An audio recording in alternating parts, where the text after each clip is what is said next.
Miss হবে না আপনার পছন্দের টিভি শো। দেখুন জি5 অ্যাপে একদম ফ্রি।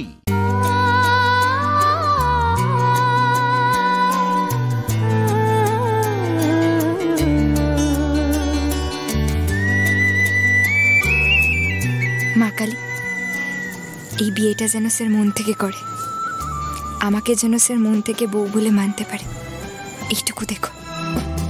ফুলকি দাসকে বউ সেজে এত সুন্দর দেখতে লাগে, আগের বার তো নোটিস করিনি। রোহিত স্যার শুভদৃষ্টি তো কখন হয়ে গেছে, একটু অন্যদিকে তাকান এবার।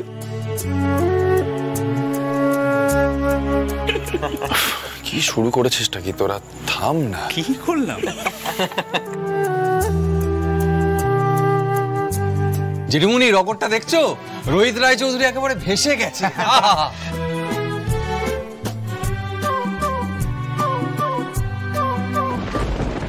ফুলকি কি আমাদের যেমন তেমন মেয়ে তমাল ভাই? ওর যা মন জয় করার ক্ষমতা না। ফুলকি, তুই তো রোহিত স্যারকে পেয়ে গেছিস।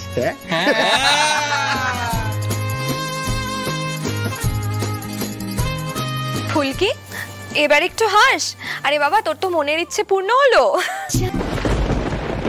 আচ্ছা, ফুলকি কি সত্যি সত্যি হাসার মতো অবস্থায় আছে, নাকি বিয়েটা শুধু মুখ রক্ষার জন্যই করছে রোহিত?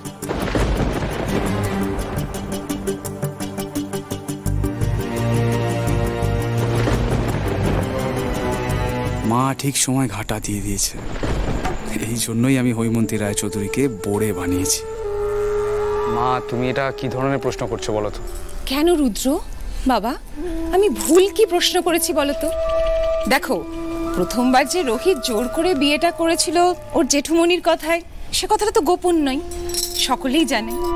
এবারও মাস্টারমশাই একটা আদেশ করেছেন, সেই জন্যই প্রশ্নটা করছি। আসলে মাস্টারমশাইয়ের আদেশ অমান্য করার মতো সাহস তো রোহিতের নেই, তাই যা করতে হয় সবটাই লুকিয়ে চুরিয়ে করতে হয়। মা, চুকা না। কি মেজো বউ, ভুল বললাম কিছু? তোমার ছেলে তো আবার সবার সামনে কথা বলে না। জামাই লুকিয়ে চুরিয়ে কি করেছে?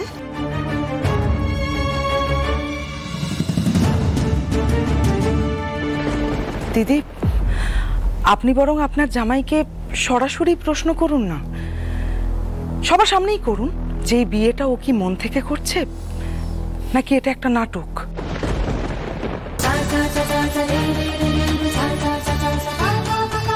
ও কি শুধুমাত্র জেঠুমনির কথা রাখতেই বিয়েটা করছে? করুন না দিদি, জিজ্ঞাসা করুন, আপনাদের তো অধিকার আছে। কি দাদা, আছে তো অধিকার? অবশ্যই আছে, সবিতার সম্পূর্ণ অধিকার আছে প্রশ্ন করার।